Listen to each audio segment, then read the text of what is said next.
Yes. Hi everyone and welcome back to Crick Zenify. So what an exciting Saturday we had yesterday with the contest of what is also called one of the El Clasicos of IPL, that is RCB versus CSK.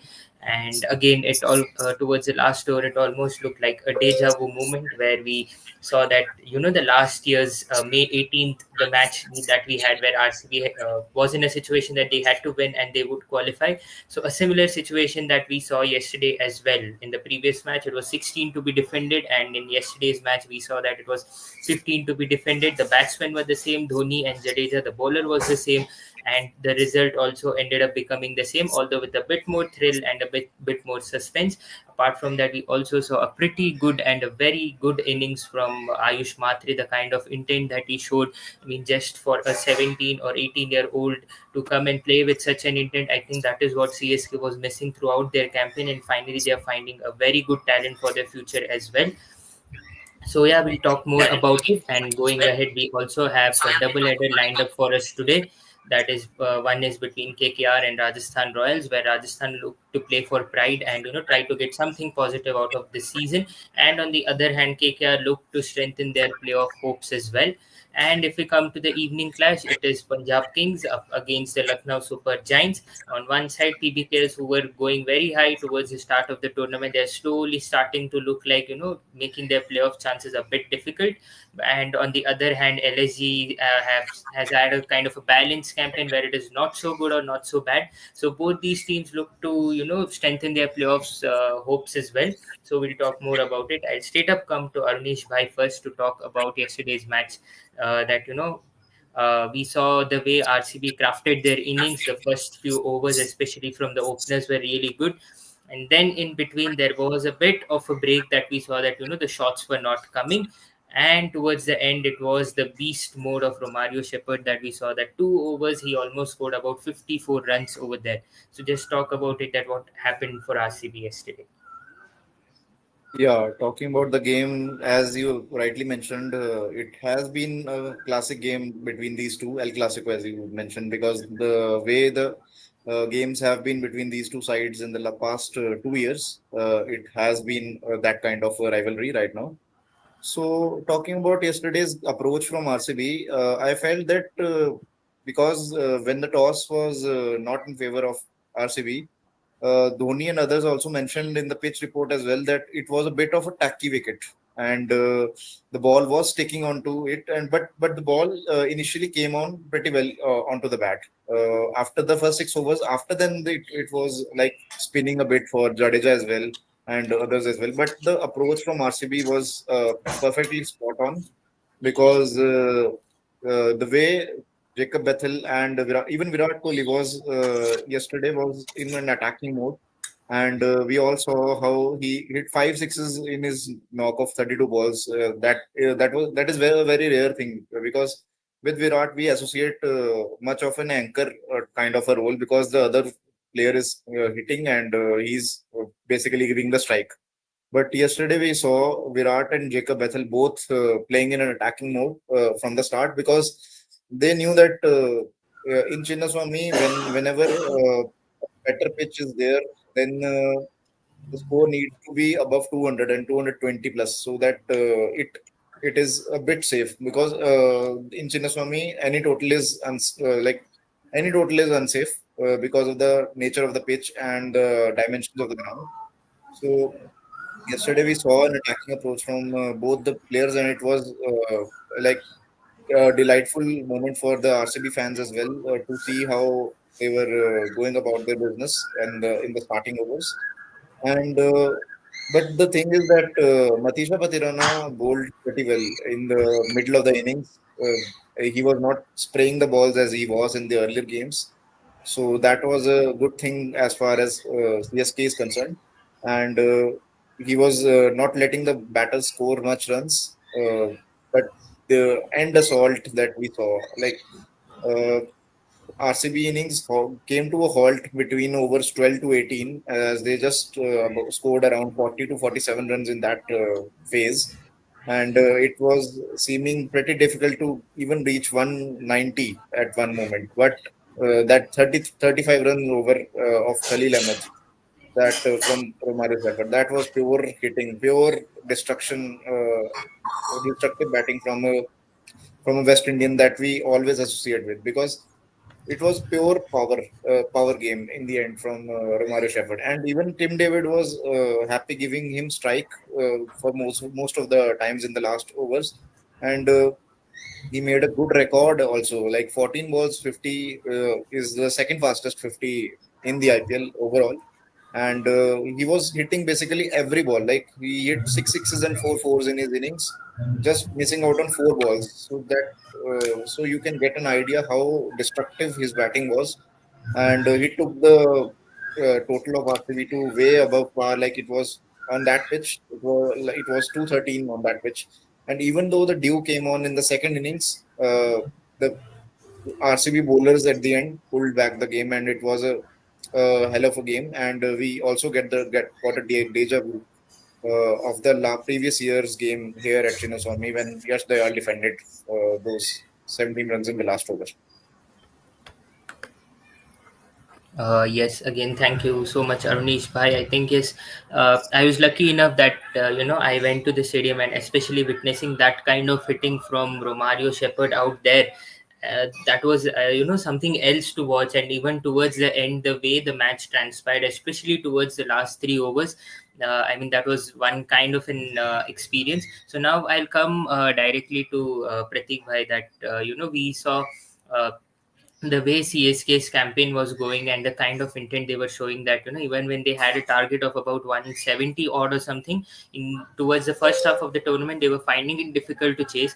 But we saw that once they started giving chances to their youngsters, in the previous match we saw Sam Curran as well, and in this, although Sam Curran is not we cannot say him as a youngster, he's pretty much experienced. And then we saw from the time Ayush Matre got chances, and even Sheikh Rashid also, in couple of innings he played well. But Ayush Matre, I think he's been a revelation for CSK. The kind of aggressive starts he's giving, the kind of intent he's showing, that has been a big positive for CSK going ahead in the upcoming seasons as well. Upcoming seasons as well. So, what do you think was some of the positives that CSK can take from this match for the upcoming seasons? Yes, as I already said in last podcast, the CSK is showing some positives at the end of this season in terms of Sheikh Rashid, Ayush Matre. What a brilliant classical inning he has played yesterday of 94 runs against that RCB bowling lineup. Even Jadeja was also handy in the middle overs. Middle overs, he played really good knock of 77 runs. Although it failed to finish the innings. But these two really stood up, and until they got, yes, it was all CSK's game to lose. After that wicket of Ayush Matre, I think RCB came into the game, and also some positives like in bowling, Matisha Patirana, as you said, bowled really well. All the four bowlers except Khalil Ahmed were good in terms of economy. Matisha Patirana in middle over took 4 wickets, and it was really good to see that CSK back in game and showing intent in their batting also. The openers gave a blistering start of 40 runs in 4 overs, and in power play also they batted really well. In middle overs, they kept the run flow, and it was, I mean, surprising to see that Jadeja also smashing the bowlers alongside with Ayush Matre. We expected Shivam Dubey to be a little early before Dhoni to counter the spin from Suyash Sharma in the death overs that Rajat Patidar has planned for the Ravindra Jadeja and MS Dhoni. But still, there were some mistakes from the side while batting, and all credits to RCB, I would say. They played better cricket yesterday, especially Ayush Matre. Yes, he literally played really good inning from a 17 years young player. This is really good from CSK, and it is now shifting from Daddy Army to Baby Army. Some young players are really standing up for Chennai Super Kings. Yes, I think it was some of those key moments where actually RCB punched upon, is what I can say. One was, I think, the last 2 overs out there. And again, if you come towards the 18th over, that I can say Suyash Sharma bowled really well. He gave away just about 6 runs, which actually brought back a lot of momentum towards RCB. And I think before we finish the discussion of this match, I think there was one umpiring decision which actually became a talking point out there. So I think somewhere that I wanted to ask both of you that on one side we can say that it was a mistake of the batsmen that they kept on running according to the present rule that we had. No matter once you're given out, no matter how many ever runs you run, it is still considered as dead. You will not be given runs. So Pratik bhai, what would you like to say about this particular incident? I would say it was totally a blunder from Deval Travis and Ravindra Jadeja. Even we can see in replay that umpire has said Ravindra Jadeja that I have given out, you should take review, and after that they go and discuss should we take it or not. So it has a time period of 25 seconds has been already passed between those two runs. So it was also a mistake from Ravindra Jadeja that he should know as a senior that ball is clearly missing the leg stump. He should tell him that we are taking review so quick, but he failed in terms of that match situation. I don't know what they were thinking, but also there is some disadvantage to that rule. That as we say that the CSK has lost by 2 runs margin only, and those 2 runs could have been the leg byes. As the ball was clearly missing the leg stump, it was to be given as leg byes, and those 2 runs CSK missed at the end uh, because the ball was termed as dead ball, and there was no review at all. So both sides I would blame. Even that was a poor umpiring decision. It was clearly missing leg, and not even umpire's call. It was impact on umpire's call, but wickets were clearly missing. Uh, and also the blunders from Ravindra Jadeja and Deval Travis. So there will be some upgradations in the rule, uh, but it is already enough of so many decisions that close matches go in these situations, and rules like this affect the results. Yes, Arunish, by your views on this particular incident. Yeah, coming on to this particular incident, I feel like it was a game-changing moment, as Pratik Bhai also mentioned, that 2 runs loss was there, and those 2 runs could have been handy via this dismissal when it was given.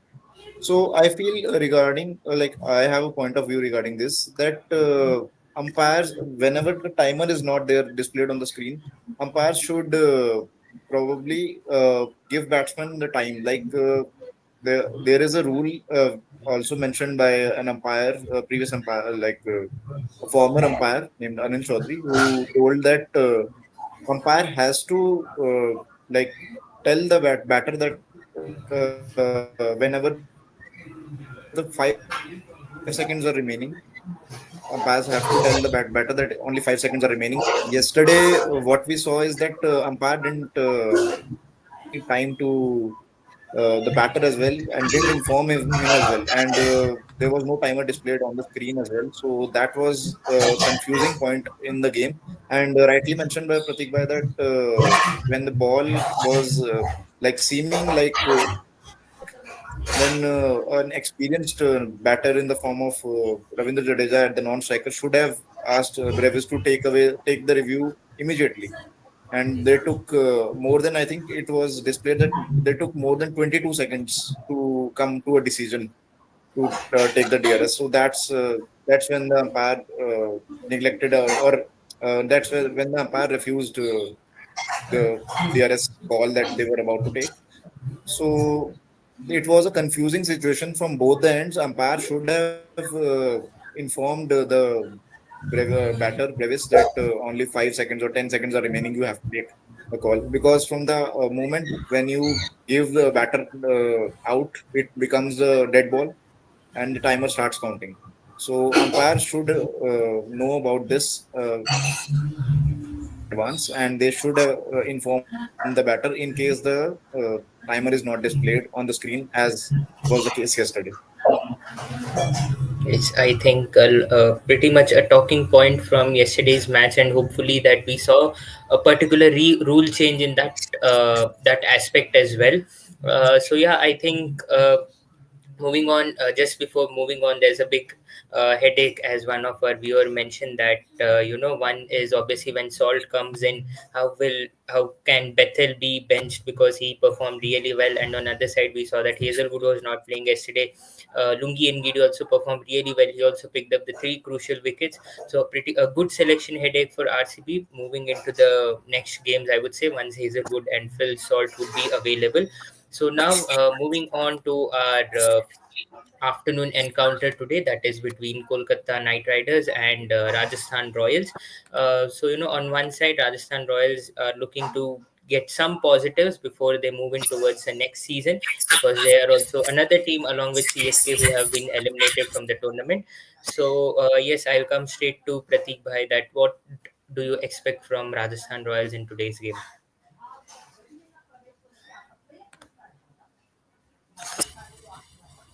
I am expecting another big knock from that 14-year-old beast, I would say, because that guy is literally fearless. As many analysts also explained how he was able to time that ball against those against that over in Ishan Sharma, Karim Janak. He literally went berserk. But in last match, he failed because he was trying from ball one. It is to be seen that it is a really good sign that Sanju Samson is also fit. Sanju Samson is also nearly fit. Our viewers are also asking about this. But I am not thinking that RR would take chance on Sanju Samson because he is also a key member of Indian cricket team. And let's see if he plays. Sanju Samson, I would expect him to come at number three, as he has been doing from so many years for Rajasthan Royals before this season, because it was just Yashasvi Jaiswal and Jas Butler were opening for Rajasthan, and Sanju used to come at number three. So it will continue if Sanju comes in the team.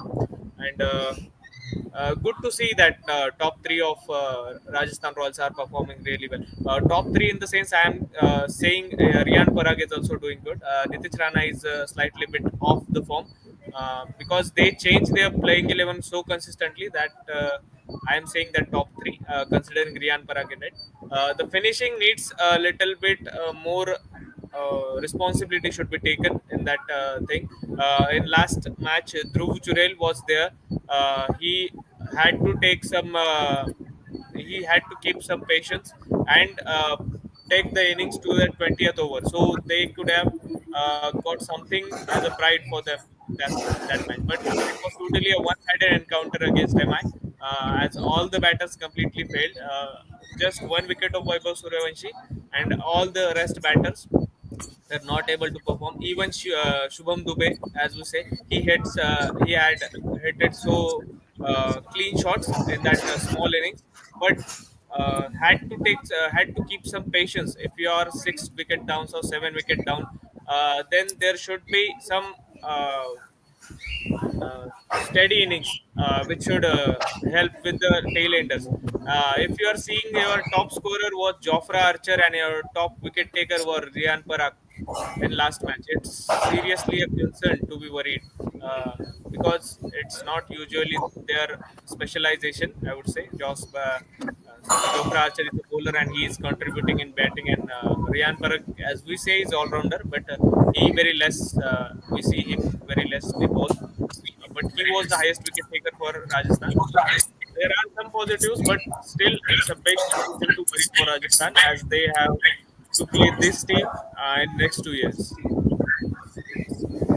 Yes, I think a pretty much good preview of Rajasthan Royals there. And if when I talk about Kolkata Knight Riders, that they have also had a pretty much uh, highs and lows kind of a campaign, that and they're coming off a pretty good win up against the Delhi Capitals, who have been pretty consistent this season. I think that win definitely gives a lot of confidence in their camps as well, because I think defeating table toppers and a side like BC, who's got a really good batting lineup, so that brings out a lot of positive there. And again, I think the opening has been pretty much of a problem there, and middle order did really well. And again, it was the youngster Ankuresh Raghuvanshi who's been very, very consistent for Kolkata Knight Riders, and has been a big positive going ahead for the games as well. So now I'll come straight to Arunish Bhai to give us the stats that which are necessary for today's match. Yeah, regarding KKR versus RR, we all know that KKR at playing at their home ground are not too happy this season because of the certain controversies regarding the pitch conditions, pitch curating that has been provided to them and what they demanded. So there has been some talks by Ajinkya Rahane as well and the team and the management as well. And in the afternoon game, in the only afternoon game that we saw in Eden Gardens, it was a run fest with LSG scoring more than 240 and then KKR also coming close to the target. So again, we expect a good batting surface in the evening game, in the afternoon game, and the par score at Eden Gardens this season has been 200. So coming on to the some stats, head-to-head matches has been 31 matches between these two sides with a neck-to-neck competition. KKR winning 15 and RR 14 with no two coming in no result. And head-to-head at Eden Gardens is also one thing that is close because 6-4. It is 6-4 in favor of KKR, the home team.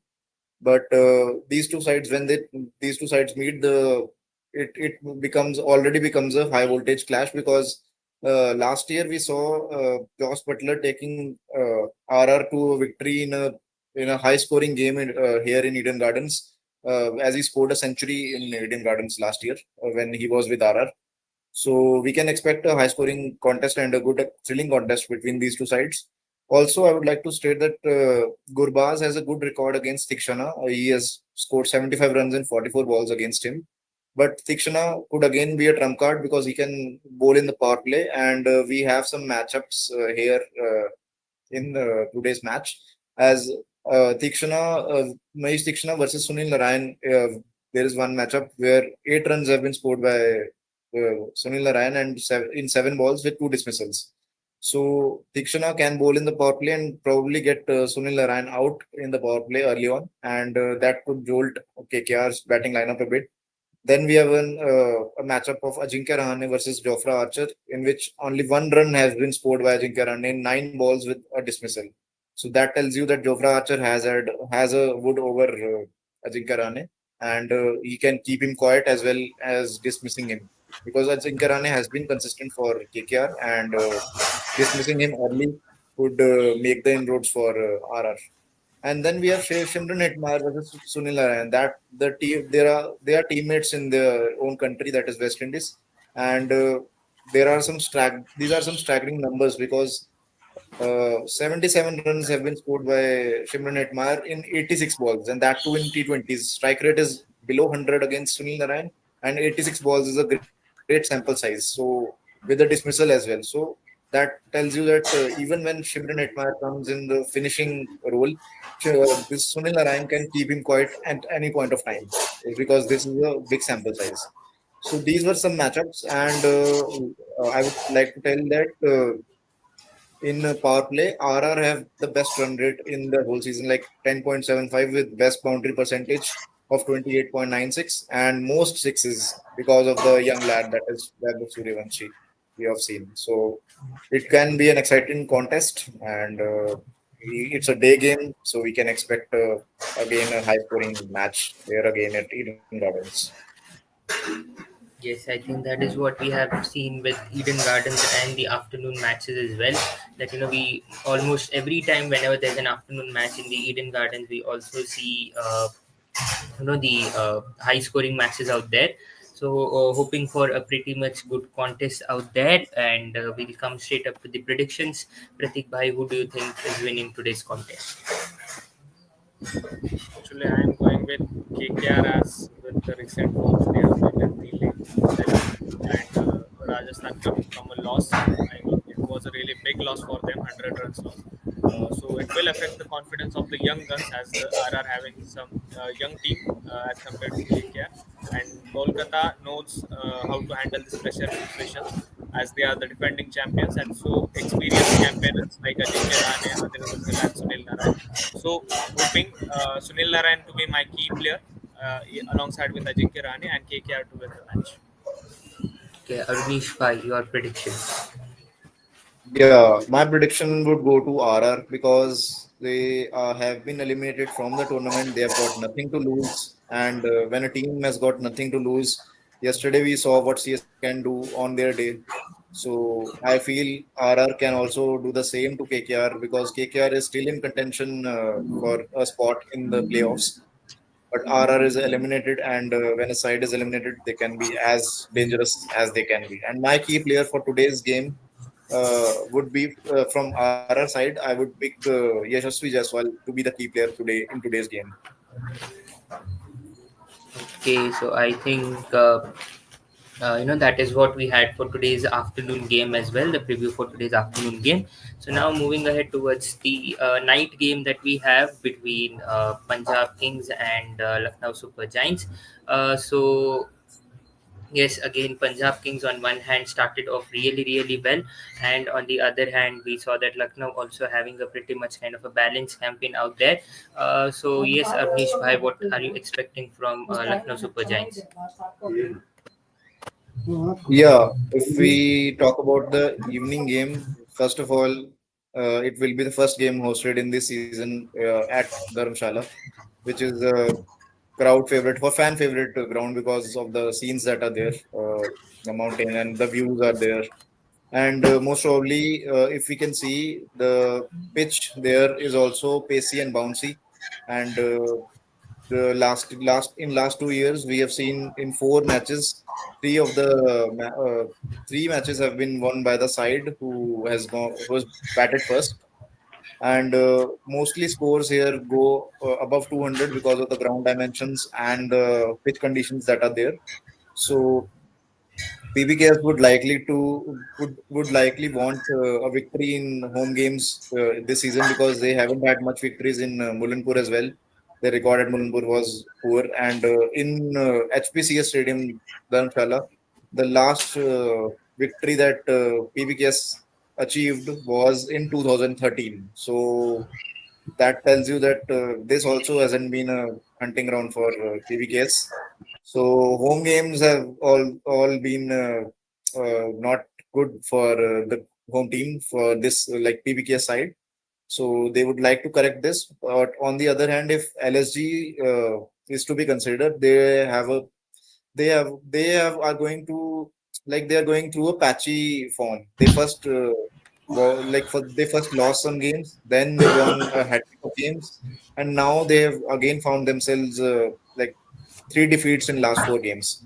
So they have had a patchy season, and they would like to correct this, and this would be the perfect ground for them to correct this because batters like their top order batters like Mitchell Marsh, Aiden Markram, and Nicholas Puran would particularly like this kind of track for them to bat because this is a perfect batting paradise kind of track, and 200 plus is a par score here in the last 2 seasons, and their top order is the key. And LSG always have one thing that top order, whenever top order fires, they can always be a team to beat. So we can expect a great contest in today's evening game as well.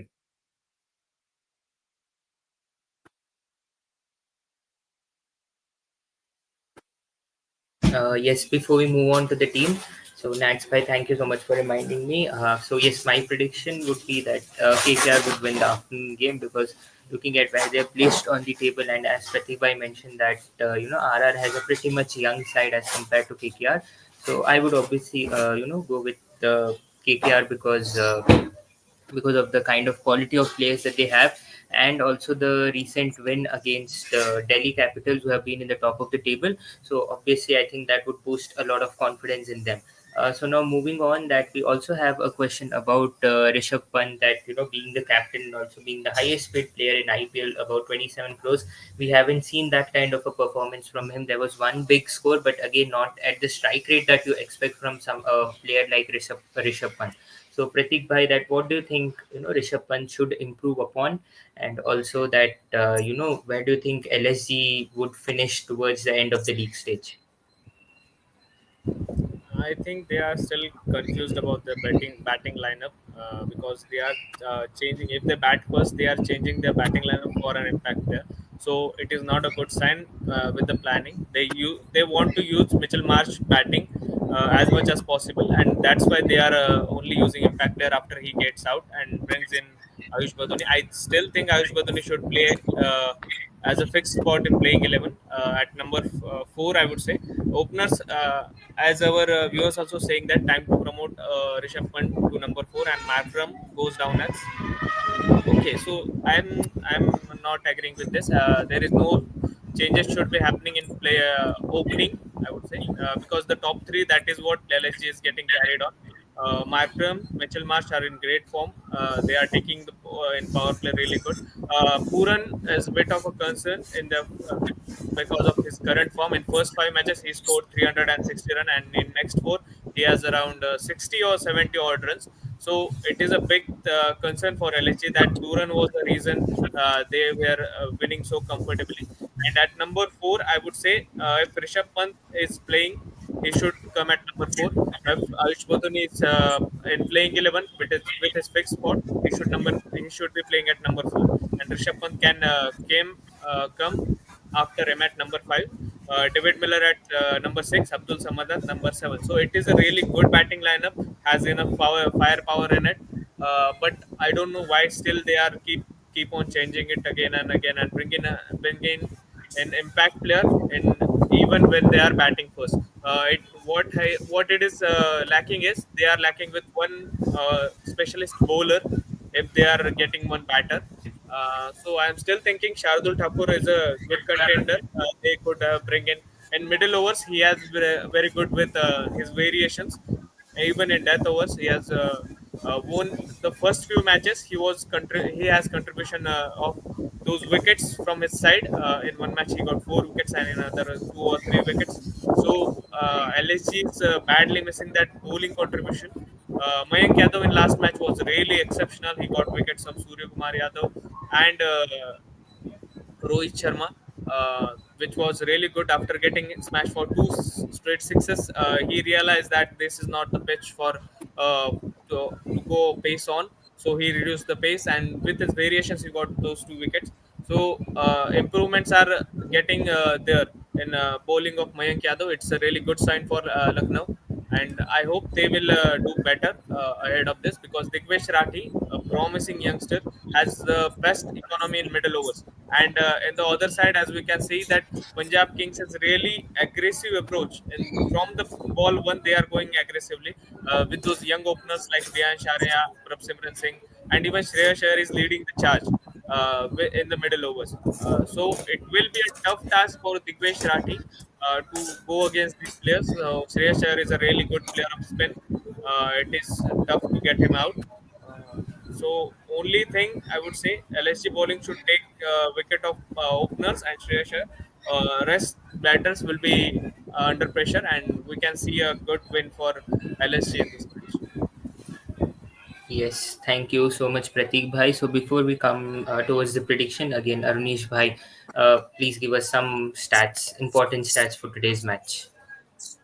Yeah, some of the stats that we have for today's matches that head-to-head matches have been five. There have been 5 matches between these two sides. LSG winning 3 and PBKS winning 2. In all 5 matches, LSG have batted first. So if PBKS bats first, that would be a new dynamic in today's game.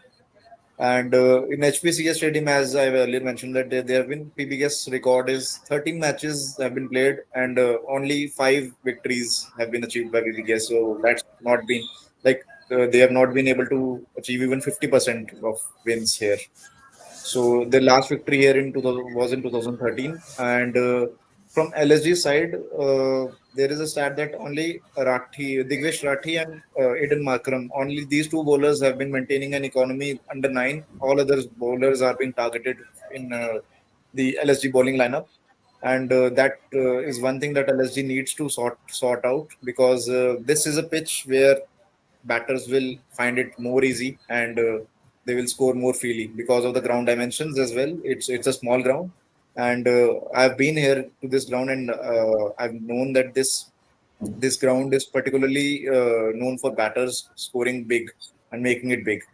So now coming into the changing part, I feel Xavier Bartlett could come in place of Harpreet Brar as in the last match. Last match was at Chepauk and it was a spinning surface, but this will be a surface which will assist pace and bounce more. and ball could come on to the batter, but the bounce would be there. So I feel Xavier Bartlett could find a place in the 11 for PBKS. There are some matchups that I have. Arshdeep Singh versus Aiden Markram is one matchup that we all have seen in the T20 World Cup as well. In T20s, whenever Aiden Markram is against Arshdeep Singh, it's a great contest because 93 runs have been scored in 74 balls with four dismissals from Arshdeep's side. So that would be a matchup as Aiden Markram is in form and Arshdeep would love to get him out early on. Then there is a matchup of Rishabh Pant versus Yuzvendra Chahal. Rishabh Pant is having a horrible form this season, as we have all seen. And Yuzvendra Chahal just about peaked into the form right now because he took a hat trick last match and he has taken around 11 wickets in the last four games. So there has been a matchup like 83 runs in 59 balls with three dismissals from Chahal's side. And then there is one matchup where it's not that much of a matchup as the sample size is small, but Avesh Khan has had wood over Shashank Singh as he has gotten him out twice within four balls with and zero runs have been scored by Shashank Singh.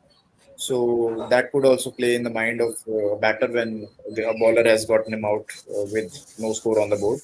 So these were some of the matchups, and I expect a high-scoring contest in both the games actually, afternoon as well as this evening game.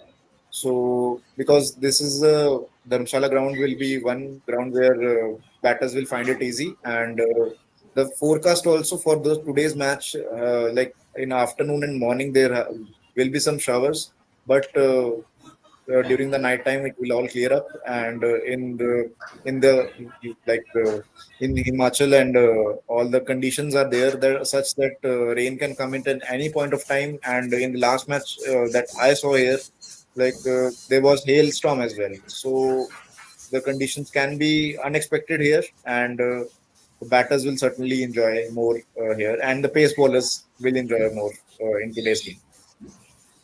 Yes, I think pretty much rightly mentioned that we saw that even in the previous year's IPL that and even in the 2023 ODI World Cup, that the way batters enjoyed batting here in the beautiful Dharamshala Stadium. So now coming towards the last part, that is a prediction. So Arunish Bhai, who do you think is winning today's game? I'll back PBKS for sure because the thing is that they're coming on from a great victory at CSK's den, chasing 190 plus, and that too with ease. And but one thing I would like to mention is that Shreyas Iyer needs to get going in home games because he is not able to get going in home games. That is a weird stat because Shreyas Iyer has been brilliant in away games and he has only been dismissed once below 50 in away games, but in home games he has not just been able to get going, and he has not just crossed even 20 in home games. So I feel this will be the ground where the ball will come on to the batter, and he can be create an impact today. So that's why, and also Marco Jansen with his height and with his pace and bounce will be effective on this kind of a track. And if they bring in Xavier Bartlett, that would bolster the bowling lineup of PBKS very well. So I will back because and also LSG is not LSG's patchy form is there, so their batters need to keep going. If the top order fails, I again fear that Rishabh Pant would not be able to get going, and that would again lead to the downfall of LSG. Okay, so now Pratik Bhai, your predictions. As Ramesh Bhai probably mentioned that Pacers could have fun on this wicket, as we have seen the stats in Dharmashala that Pacers have fun. Looking at the pace attack of both the teams, I want to say Punjab Kings because they have Arshdeep Singh, Xavier Bartlett if he plays, Marco Jansen who is also in great rhythm. But somehow I am rooting for LSG batting lineup, which has so big strength in batting firepower. So I will go with Lucknow Super Giants for today. Okay, so we have 1-1, and coming to my predictions, I'm again backing the home side Punjab Kings for this because again Lucknow Super Giants, they haven't had that much of a consistent campaign. And if you look at the uh, on paper marking as well, PBKS has a much stronger side with a pretty much settled lineup as well. So I'm backing Punjab Kings for this particular match. So once again, thank you everyone for joining up for this live session, and thank you to our panelists as well. So please do like, share, and subscribe to Craig Zenify, and also do follow us on Instagram, because after every match you do get some interesting stats about the key players that had performed in that particular match. So yes, please do follow us on Instagram as well, and thank you.